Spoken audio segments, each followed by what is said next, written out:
Il procuratore in audizione davanti alla Commissione parlamentare antimafia racconta i tentativi per delegittimarlo. Sarà un'estate difficile sulla statale 107 Silana-Crotonese, il ponte di Celico chiuso per lavori di adeguamento antisismico e semafori in prossimità di interventi di manutenzione. Indagine demoscopica, la Calabria al quarto posto tra le regioni mete turistiche. E la prossima settimana lavori di completamento del Parco del Benessere a Cosenza. È tornato in Calabria l'infermiere cosentino dopo 28 giorni trascorsi nell'ospedale di Asti. Buonasera dalla redazione del TG10. Dunque il procuratore Gratteri in commissione antimafia racconta dei tentativi di mafia e massoneria deviata per delegittimarlo. Ha inoltre parlato degli ostacoli per processare, per celebrare il processo Rinascita Scott in Calabria. È durata oltre un'ora e mezzo l'audizione del procuratore di Catanzaro Nicola Gratteri davanti alla Commissione parlamentare antimafia. Il procuratore ha raccontato un anno e mezzo di ostacoli per celebrare il processo Rinascita Scott in Calabria, processo che vede 476 indagati e 205 parti offese. Per Gratteri non c'è stato impegno da parte del personale del Ministero della Giustizia. Parla dei non ricevuti alle varie soluzioni proposte. Adesso però, dopo il clamore mediatico degli ultimi giorni, il problema si è sbloccato nelle ultime 48 ore con l'intervento del ministro Bonafede. È stata convocata la Protezione Civile e pare che la Protezione Civile è disponibile a montare una tenda al carcere di Catanzaro Siano per fare il dibattimento, per fare l'udienza preliminare in questa tendostruttura. Quella che io ho chiesto l'8 gennaio del 2019 e 2020 che non era possibile. Ora è possibile. Il procuratore racconta poi le disavventure per ottenere un'auto blindata, i problemi da affrontare, la mancanza di 18 ufficiali di polizia giudiziaria, ma nel corso della sua audizione Gratteri parla anche dei tentativi di delegittimazione nei suoi confronti. Ecco cosa risponde a chi gli chiede se ci sono delle forze che tendono a rallentare. Ci sono delle persone che noi abbiamo indagato che sono molto ma molto preoccupati della mia presenza a Catanzaro. Ci sono anche dei disegni di delegittimazione di Gratteri. Dobbiamo indebolire mediaticamente Gratteri, dobbiamo fare dossieraggio su Gratteri, dobbiamo trovare qualcosa. E ci sono anche gente che si inventa le cose. Ci sono strutture, giornali online che scrivono cose totalmente inesistenti. Io ho il record, però mo lo smetto questo record. Ho 62 anni e non ho mai denunciato nessuno in vita mia. Anche se hanno detto le cose più assurde di questo mondo su di me. Hanno detto di tutto e di più. Non c'è una cosa riscontrata delle cose. E molte volte queste notizie sono costruite ad arte per indebolirmi sul piano del consenso, perché la cosa che li manda ai pazzi, ai mafiosi e non solo, ma anche ai massoni deviati, sa cos'è? La credibilità che io ho in Calabria. Parliamo di infrastrutture, non sarà un'estate facilissima per chi viaggerà sulla statale 107 Silana-Crotonese, lavori importanti, lavori da fare, consolidamento antisismico per quanto riguarda il Cannavino, altri cantieri, ce lo spiega direttamente l'ANAS, importanti, improcrastinabili, ma renderanno davvero la vita difficile agli automobilisti e ai trasportatori che dovranno affrontare percorsi alternativi e anche delle soste forzate ai semafori. Non sarà un'estate facile per quanto riguarda la viabilità sulla statale 107 Silana-Crotonese. Cominceranno infatti i lavori sul ponte Cannavino per adeguamento sismico. L'avvio, previsto nei mesi scorsi, è slittato a fine mese e inoltre insisteranno altri cantieri che determineranno soste forzate ai semafori. Stiamo lavorando per la sicurezza, ci troviamo di fronte ad opere il cui stato di conservazione impone interventi immediati di risanamento. Abbiamo 5 cantieri, 2 di risanamento corticale di alcuni muri che dovrebbero essere completati per il 10 luglio, quindi 2 di questi cantieri andranno via al più presto. Stiamo cercando anzi di anticipare di qualche giorno la chiusura dei lavori. Gli altri purtroppo che riguardano lavori più importanti sull'impalcato del Gangarello, del fondente del Serravaccaro, ahimè dureranno fino a fine anno, anche se lì stiamo cercando di velocizzare per ridurre al minimo i disagi, nella consapevolezza però che questi disagi sono poi finalizzati ad avere delle opere più sicure. Il Cannavino, guarda, stiamo completando i lavori sul percorso alternativo che interessa le due strade provinciali, la SP232 e la SP217, con interventi di pavimentazione, di messa in sicurezza di pendici. Abbiamo realizzato anche una diciamo piccola rotatoria per agevolare il flusso verso Camigliatello. Pensiamo di chiudere il Cannavino anche qui per una durata che dovrebbe interessare diciamo la tratta per tutto quest'anno, dal 30 giugno. E in più è prevista una chiusura tecnica nel mese di luglio di circa 20 giorni all'altezza del Gangarello per poter intervenire l'intera campata su una delle campate, diciamo, per tutta la larghezza. Quindi purtroppo ci sarà un po' di disagio, però nella consapevolezza che stiamo lavorando per rendere le opere più sicure. Beh, siamo stati avvisati e non ci scoraggiamo. Detto questo, potrebbe essere un'estate, speriamo che lo sia, positiva per il turismo calabrese, nonostante tutto, nonostante il Covid. Poi vedremo i risultati oggi del bollettino che vedono la Calabria comunque lo anticipo, con un indice bassissimo di contagio, un primato, fra virgolette, da mantenere a tutti i costi con prudenza per avere appunto per trascorrere un'estate sicura e anche dal punto di vista turistico importante, perché ci sono dei dati che fanno pensare che la Calabria potrebbe essere una delle più importanti mete turistiche per i vacanzieri italiani e non. Vediamo. Nonostante tutto, sarà l'anno della Calabria per il turismo? Potrebbe essere, ci sono dei segnali che fanno pensare che la nostra regione possa diventare una delle mete preferite per i turisti, nell'estate più strana e complicata degli ultimi anni. Ad avvalorare questa tesi, l'indagine demoscopica che vede le località turistiche calabresi al quarto posto tra le scelte dei vacanzieri. Beh, lavoratore dipendente di età compresa tra i 36 e i 64 anni con un reddito annuale superiore ai 40.000 euro, preferibilmente laureato. Opta per una vacanza di 1 o 2 settimane, preferibilmente nel mese di agosto e preferibilmente scegliendo il mare. Questo è in qualche modo l'identikit del turista post-Covid che, come visto, va all'insegna della tradizione.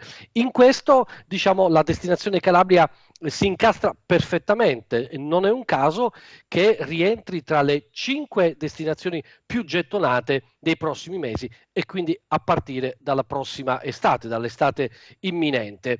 Evidentemente è una grande opportunità per il territorio regionale, per il sistema turistico regionale, che deve saperla cogliere non soltanto e non esclusivamente con azioni, diciamo, di spesa corrente, ma anche con una programmazione più consapevole e dunque più incisiva. 0,09, questo è l'indice RT ampiamente sotto l'1 che mantiene la Calabria, sono dati settimanali dell'Istituto Superiore della Sanità e del Ministero della Salute. Vediamo il bollettino di oggi, dopo il +2 di ieri si torna a 0. In Calabria, ad oggi, sono stati effettuati 78.001 tamponi. Le persone risultate positive al coronavirus sono 1.161, più 0 rispetto a ieri, quelle negative 76.840. Territorialmente, i casi positivi sono così distribuiti. A Catanzaro 14 in reparto, 1 rianimazione, 2 in isolamento domiciliare, 167 guariti, 33 deceduti. A Cosenza 1 in reparto, 21 in isolamento domiciliare, 412 guariti, 34 deceduti. A Reggio Calabria 1 in reparto, 7 in isolamento domiciliare, 250 guariti, 19 deceduti. A Crotone 112 guariti e 6 deceduti. A Vibo Valentia 76 guariti e 5 deceduti. Il totale dei casi di Catanzaro comprende soggetti provenienti da altre strutture e province che nel tempo sono stati dimessi. Il paziente ricoverato al Policlinico Universitario di Catanzaro, proveniente da Vibo Valentia, non ha esigenze rianimatorie, dovendo essere monitorato per l'infarto al miocardio, rimane degente in terapia intensiva.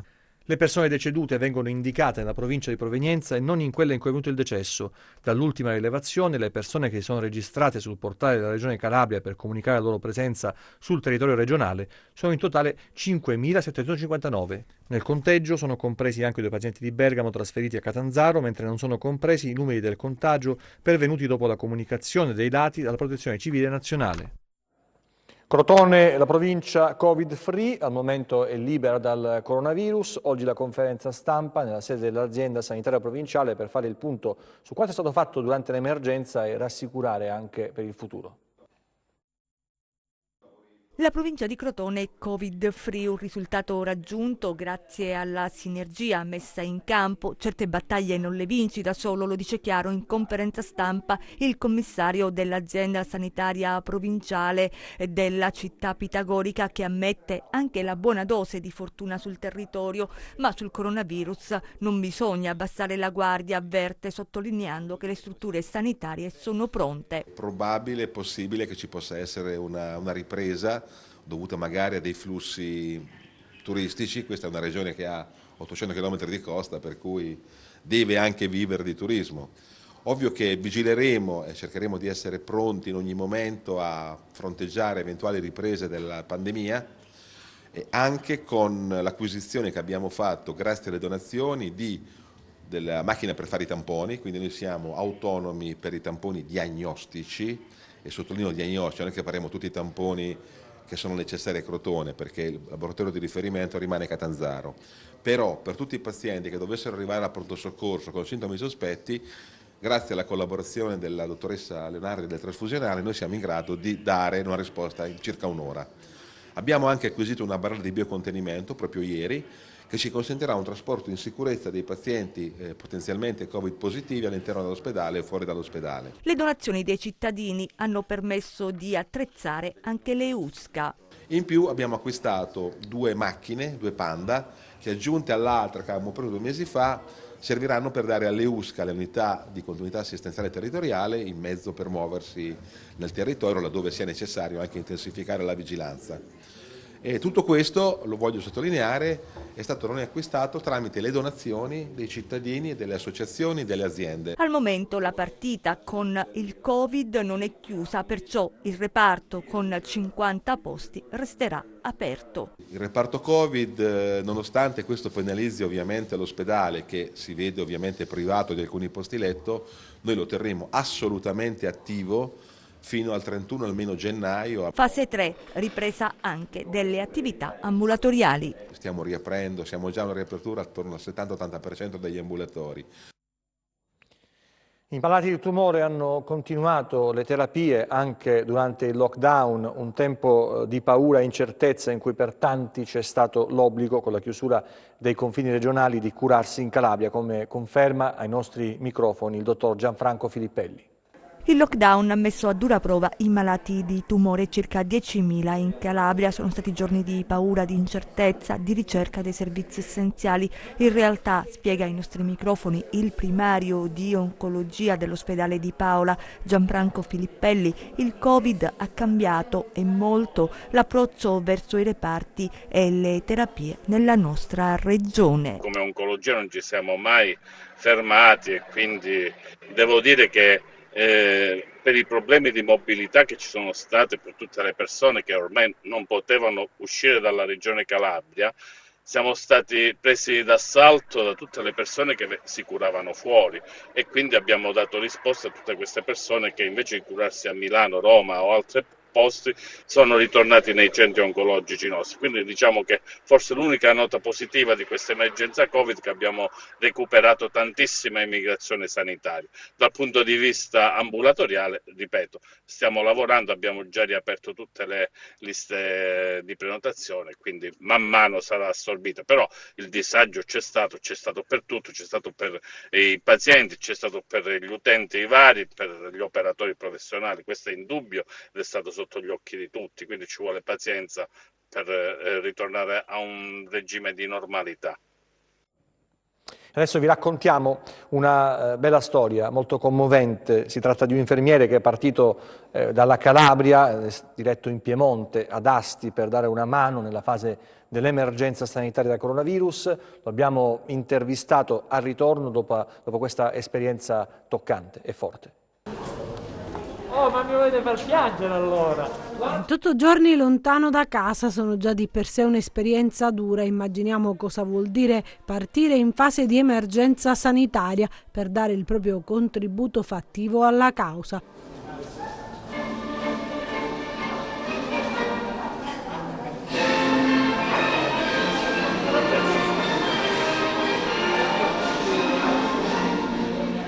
Questa è la storia di Pasquale Altomare, che con la sua esperienza di infermiere navigato ha aiutato chi ne aveva più bisogno ad Asti.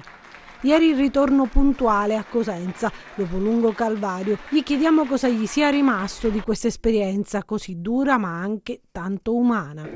Sì, sono 28 giorni che sono molto emozionato. È visibilmente emozionato e commosso. Non si aspettava l'accoglienza ricevuta. Sono stati giorni duri, lontano da casa, dai propri affetti e con la paura di essere contagiati. Lo sguardo delle persone e nelle strutture dove sono stato, i pazienti intendo, no? Lontano dai propri cari, e poi il fatto di mettere la tuta tra me e le persone che dovevo assistere, dovevo dare le compressine, la terapia farmacologica. Ha temuto per la sua vita? La paura c'era, la paura c'è, assolutamente sì, c'è la paura, però è una paura che alza il livello di attenzione, non si tramuta in ansia. È una paura che, come dicevo anche ai miei colleghi che ho trovato lì ad Asti e al coordinatore che là ho trovato pure persone che doppi turni, ho trovato molti infermieri giovani, OS, che hanno preso in carico e in cura completamente le persone che erano a loro affidate, i direttori di struttura. Ho trovato, sì, mi rimane una ricchezza, quella di aver trovato e di aver guardato negli occhi tutte quelle persone. Pasquale Altomare è tornato a casa, ma questa esperienza così forte la porterà sempre con sé, e chi più di lui può dirci che non bisogna abbassare la guardia. Sì, però come si fa? Ecco, gli abbracci dei figli. Un po' questo virus ci ha un po' stravolto la vita. È dura, però dobbiamo alzarci, dobbiamo portare avanti quello che sono i nostri principi, che è la famiglia e la salute di tutti. Cambiamo argomento. Lunedì saranno rimosse le recinzioni del Parco del Benessere, immaginato come il polmone verde della città dei Bruzzi, come anticipa ai nostri microfoni il sindaco di Cosenza Mario Occhiuto. Il Parco del Benessere a Cosenza, 2 chilometri di verde attrezzato nel cuore, nel centro della città. Presto sarà fruibile per i cosentini e il sindaco Occhiuto a indicare la data in anteprima nel nostro TG. Da lunedì ci saranno già le nostre squadre della manutenzione, i nostri agenti della Polizia Municipale, perché sposteranno le recinzioni e avremo la possibilità poi di restituire ai cittadini questa prima parte di viale che consentirà a tutti di vivere all'aria aperta, quindi le famiglie. Invito tutti, anzi ne approfitto anche dalla provincia, a venire qui a Cosenza a utilizzare questo grande parco lineare attrezzato che per il momento avrà la pista ciclabile che collega poi i tratti che abbiamo fatto verso nord, verso Rende e Castrolibero, e verso sud nell'area di via Bendicenti e del Lungofiume, e quindi sarà un grande asse attrezzato, diciamo, di piste ciclabili, con le aree verdi, con le piante profumate, le piante colorate. Un progetto che doveva già essere completato.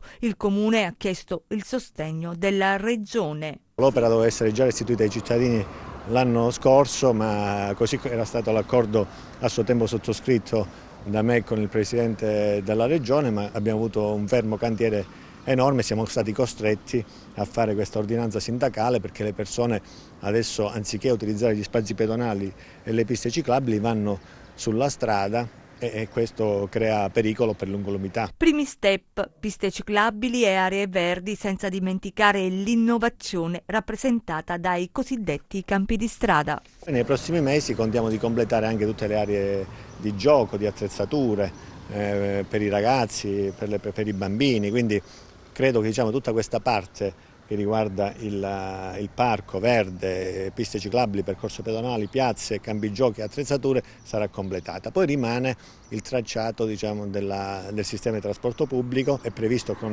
il progetto della metro e che dovrà essere completato. Qui non ci dovranno essere auto, questo è uno spazio verde che deve essere al riparo dai gas di scarico delle auto, quindi deve esserci al massimo un trasporto pubblico elettrico, così proiettiamo la città nel futuro.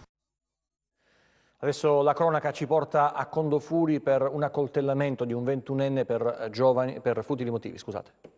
Un accoltellamento nel corso di un'aggressione per futili motivi che sarebbe potuto diventare tragedia. A Condofuri, ieri pomeriggio, un ragazzo di 21 anni si presenta al pronto soccorso dell'ospedale Tiberio Evoli di Melito Portosalvo. Presenta una ferita al collo provocata da un'arma da taglio. Denuncia di essere stato aggredito. A quel punto i carabinieri della stazione di Condofuri San Carlo e della compagnia di Melito Portosalvo, informati dell'accaduto, si mettono sulle tracce dell'aggressore. Lavorano con molta attenzione, molta pazienza, capiscono che il feritore in fuga non è un criminale di livello, ma certo si è reso autore di un fatto gravissimo oltre che folle. Ne è cosciente perché non rientra a casa, si aggira in alcuni terreni vicini alla sua abitazione, forse è anche impaurito. Si chiama Santo Martinelli, ha 22 anni. I carabinieri lo individuano ben presto dopo aver acquisito notizie precise anche sul luogo del fatto e avere capito che l'autore del ferimento è lui. Lo bloccano, è ancora sporco del sangue del giovane ferito, non oppone resistenza e viene condotto in caserma per le prime formalità, poi trasferito nel carcere di Arghilà a Reggio. Il 21enne ferito si trova ricoverato ed è in prognosi riservata.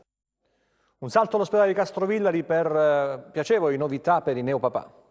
Un passo importante verso la normalità per dare la possibilità alle famiglie di riappropriarsi del magico mondo della nascita. Infatti da lunedì 15 giugno sarà consentito presso il reparto di ostetricia e ginecologia dell'ospedale di Castrovillari diretto dal dottor Pietro Gervasi l'ingresso ai neopapà che potranno condividere il lieto evento. Ovviamente con tutte le dovute precauzioni e attenendoci sempre alle linee guide nazionali. Dal lockdown infatti non era consentito a nessuno entrare in reparto. In questo periodo mi ha colpito molto un post su Facebook di un papà scrivendo che la sua bambina nasceva in quel momento, quando la porta si fosse aperta e in quel momento lì la vita della sua bambina sarebbe stata tra le sue mani. Ma in questo periodo le mamme non sono state mai sole, con loro infermieri, ostetriche e medici le hanno prese per mano accompagnandole verso il momento più importante della loro vita. Le mamme in questo momento storico della nostra esistenza sono state delle eroine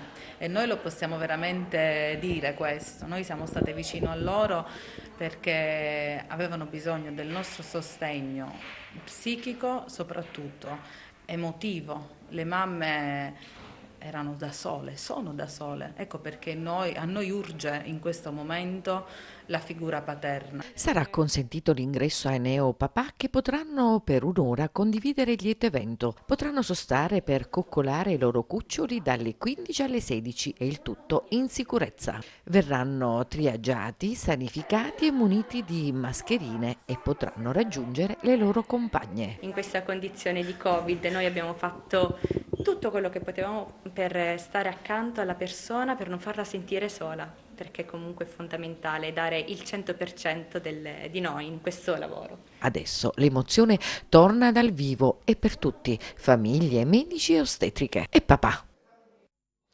Adesso lo sport, il calcio, riparte anche la Serie B, ripartono Crotone e Cosenza, ci sono finalmente i nuovi appuntamenti, il calendario di queste ultime 10 giornate che si giocheranno in modo molto ravvicinato. Intanto guadagna senza giocare una posizione di classifica il Cosenza perché il Trapani è stato penalizzato per il mancato pagamento di emolumenti e contributi, meno un punto sui 2 richiesti per il Trapani che scivola a quota 24, pari merito con il Cosenza che però ha a suo favore per il momento lo scontro diretto in trasferta e avrà lo scontro diretto in casa nelle prossime 10 partite. E adesso vediamo con Anna Franchino i calendari.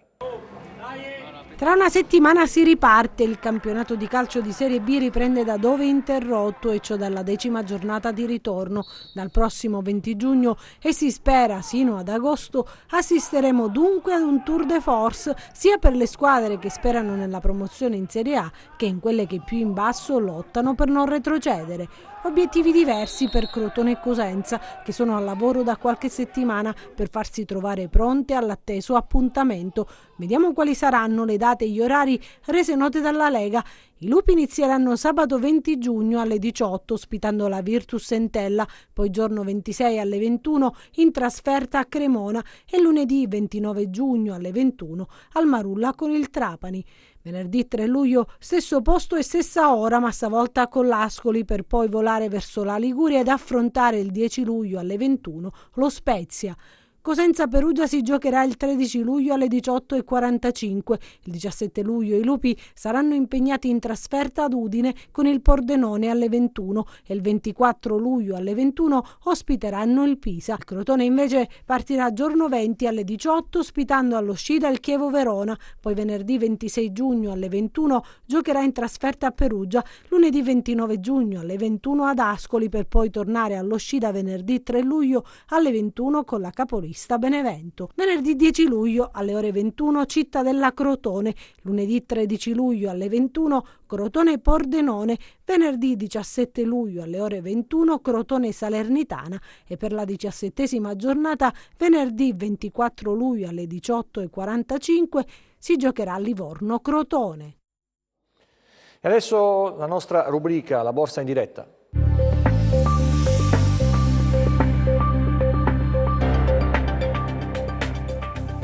Chiusura positiva per le borse europee. Nell'ultima ottava il focus si è concentrato sulla riunione della Fed, che ha fornito un outlook molto prudente sull'economia americana, stimando un PIL in calo del 6,5% e un tasso di disoccupazione al 9,3% nel 2020 e prevedendo una ripresa meno rapida di quanto sperato dagli investitori.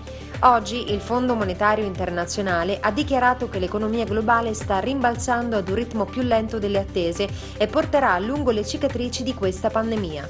Intanto le infezioni sono tornate a salire in alcuni stati americani, alimentando i timori per un'accelerazione della pandemia, anche se il segretario del Tesoro USA Steven Mnuchin ha escluso l'ipotesi di un nuovo lockdown. Nell'agenda macroeconomica odierna spicca il dato negativo sulla produzione industriale dell'Eurozona, che ad aprile ha fatto segnare la peggior variazione da quando Eurostat effettua le rilevazioni, meno 17,1% su base mensile e meno 28% su base annuale.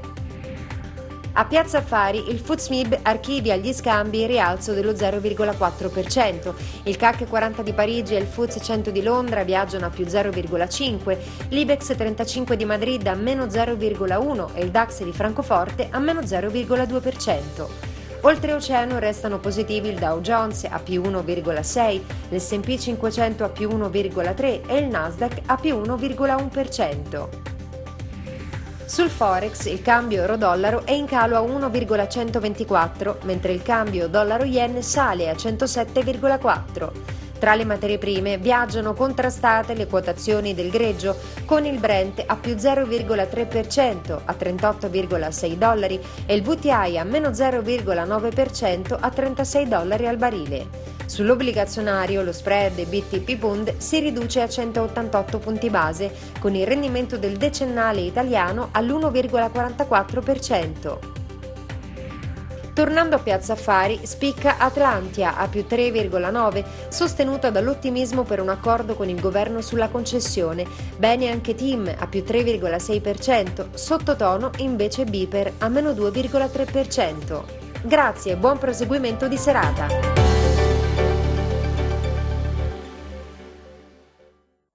E adesso le previsioni del tempo per le prossime ore.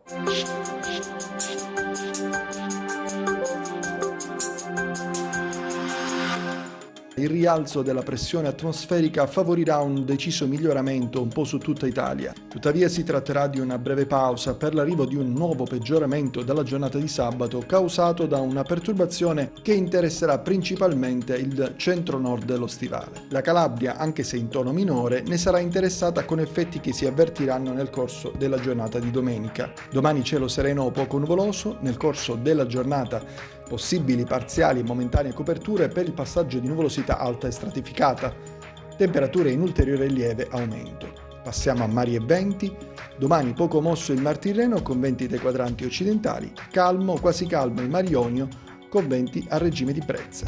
Per essere sempre aggiornati sull'evoluzione delle condizioni meteo vi rimando, oltre al nostro sito web www.meteoincalabria.com, anche alla nostra pagina Facebook Meteo in Calabria. TG che finisce qui, ci vediamo nelle prossime edizioni, grazie per la vostra attenzione, arrivederci e buona serata.